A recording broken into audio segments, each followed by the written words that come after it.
a vida. Bom, vamos para a parte final agora da aula, né? Como fazer, o que que eu preciso responder quando eu estou fazendo meu exame do FAST?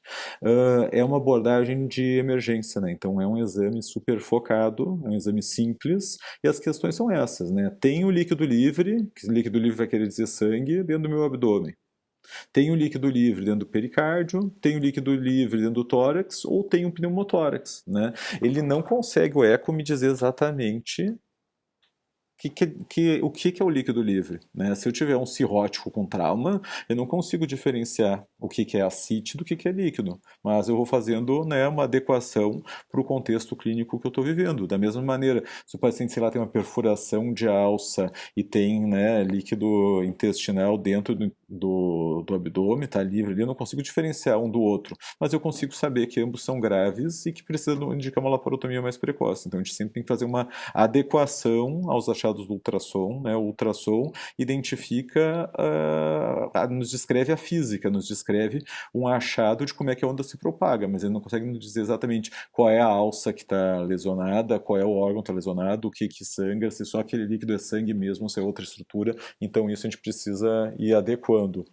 Qual transdutor eu uso, né? O protótipo mais versátil é o transdutor convexo, né? É o transdutor de abdômen. Nada me impede de eu usar o linear daqui a pouco para as estruturas superficiais, para olhar a pleura, para olhar ou procurar pneumotórax. Nada me impede de eu tentar usar o do ecocardio, digamos, para ver a janela subxifoide para procurar tamponamento. Daqui a pouco eu posso olhar o pulmão, mas o que me dá melhor custo-benefício, o que me dá mais versatilidade, que eu posso procurar tanto questões superficiais, né, menos profundas, quanto mais profundas é o de abdômen, né? Eu consigo com esse transdutor aqui fazer o exame do hepatorrenal, esplenorenal, pelve, eu consigo fazer o subxifoide, ver o coração, eu consigo avaliar pneumotórax com ele também, então esse seria o transdutor que a gente vai usar por regra. Tem até uma questão da orientação do transdutor, porque o index, né, aquela bolinha, quando a gente faz eco geral com esse aqui, é diferente do que a gente vai fazer do ecocardio, vou conversar mais na semana que vem. Mas o que ele fala é que é irrelevante, né? Não me interessa a direção que eu estou usando o index, eu preciso ter uma imagem imediata para eu olhar a estrutura, olhar o subxifode, olhar o coração e saber se tem tamponamento ou não. Então não me interessa se vai estar para a esquerda ou para a direita, é um exame tão focado, é um exame que eu estou propondo que a gente faça em 3, 4 minutos, que nem vale a pena eu estar trocando de transdutor para não perder tempo, eu preciso resolver a vida do paciente e resolver se tem uma laparotomia ou não. Então é uma abordagem que faz muito sentido a gente conseguir com um transdutor só fazer todas as avaliações possíveis. E as perguntas focadas é essa, né? Vocês vão olhar essa imagem aqui e eu vou perguntar, pô, tem líquido livre ou não tem? Né? Como é que é o líquido? Bom, o líquido é pretinho, ele é anecoico, vocês já conhecem o líquido. O líquido aparece em ângulos, né, mais agudos. Então reparem, aqui eu tenho diafragma. Aqui embaixo do diafragma eu tenho uma faixa preta anecoica, que parece um ângulo mais agudo. Aqui eu tenho um órgão sólido. Olha, tem líquido livre. Esse líquido livre está onde? Bom, tem líquido livre embaixo do diafragma, então isso aqui é abdômen, mas reparem que aqui tem um pulmão consolidado, um rabo de peixe aqui, e aqui também, né, ângulos agudos, ó, tem derrame pleural também, então posso ter um hemotórax e sangue no abdômen também, aqui a gente chega um pouquinho de dinâmica da pleura para a gente avaliar. Então são achados rápidos, né, simples para a gente conseguir responder. Essa outra imagem que a gente viu antes, né, olhem as alças intestinais boiando em meio a líquido, de novo com ângulos agudos aqui a gente vai conseguindo se formar entre eles. Tem líquido livre, indico a laparotomia para o meu paciente. Né? De novo, eles falando que tu reduz a mortalidade em 1% para cada 3 minutos, né, que tem atraso. Então vejam como isso pode ser algo bem relevante. Essa outra imagem interessante, olha aqui, ó, tem uma costela, sombra acústica posterior. Costela, sombra acústica posterior. Órgão sólido, que é o baço. Órgão sólido, que é o rim. Só sei que é o rim porque tem essa imagem central hiperecogênica. E aqui, de novo, o nosso líquido livre, que contorna, né, não só a base, que é a pontinha do baço entre o rim, mas também que vem nessa região, que geralmente é aqui que acumula primeiro, é entre o polo superior do baço e o diafragma, onde a gente vai ter que procurar. Lembrar, né, que procurar o baço é sempre mais para trás do que a gente imagina, então é linha axilar posterior, que de novo a gente tem que ir lá no colchão, dar uma amassadinha no colchão para conseguir fazer o exame. E se eu não estou conseguindo fazer ele bem feito com uma orientação crânio-caudal, dar uma viradinha, em vez de eu estar nesse sentido, eu virar ele mais ou menos para as 2 da tarde, talvez com isso eu consiga uma janela melhor, porque eu consigo fazer a imagem em sonar em meio às costelas. Regiões avascular, que a gente já conversou, então, começaria o FAST. Geralmente, como eu faço é assim, ponto 1, depois eu já aproveito, já veio no substifoide, então não sigo essa ordem dele.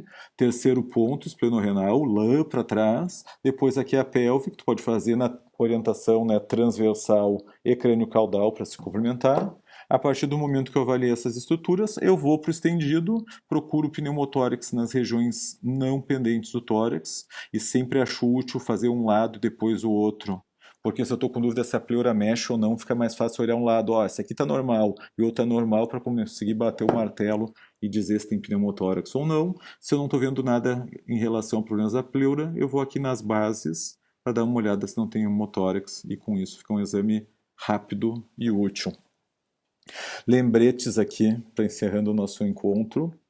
De novo, né, é um exame que é muito específico, ou seja, quando eu vejo pretinho ali, quando eu vejo o líquido livre, ele tem mesmo, isso aí não é dúvida, eu fico ok para chamar o cirurgião, indicar laparotomia, assim por diante. Mas é um exame que não tem uma sensibilidade inicial ideal, digamos, sei lá, 60%, 70%, só que a grande questão é que ele passa a ser mais sensível à medida que aumenta o volume de sangue.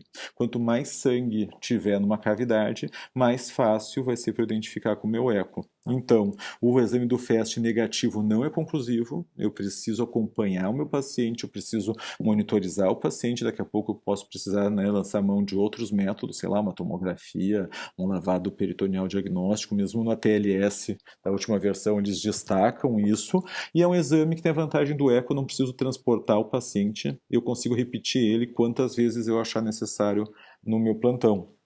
Outro dado importante é que é um exame que procura líquido livre, né? Ele não descarta lesões e ele também não diz de onde vem a lesão. Então, não necessariamente porque eu estou vendo líquido livre em volta do fígado, é porque é por um trauma hepático, né? Ou estou vendo em volta do baço e é um trauma esplênico. Então, ele vai indicar o líquido livre, mas ele não identifica a origem, assim como ele não identifica outras alterações que possam estar associadas que o ultrassom simplesmente não nos identifica.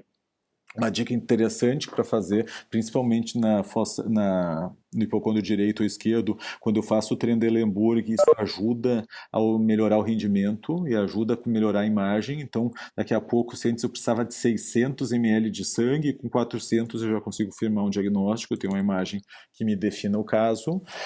É rápido, é prático, é fácil, e minha dica de treinamento para vocês seria: peguem pacientes normais e comecem a fazer o exame, né? Para o FAST é só 4 pontos, para o pulmão tu vai juntar mais 2 de cada lado, mais 4. E quando eu tenho um paciente que tem ascite, né, cirrótico, ou um paciente que faz diálise peritoneal, eu treino meu olho para ver o líquido livre. Porque esses pacientes, por eu já saber que tem líquido livre, vai ser algo prático de eu conseguir fazer as minhas imagens. Bom, pessoal, agradeço de novo vocês pelo interesse e pela participação aí em mais um domingo. Fico à disposição para qualquer dúvida que vocês precisarem. Uma boa semana a todos. E próximo domingo a gente fala então, começa a falar da segunda metade do curso, que são as janelas de ecocárdio. Um grande abraço aí para todos.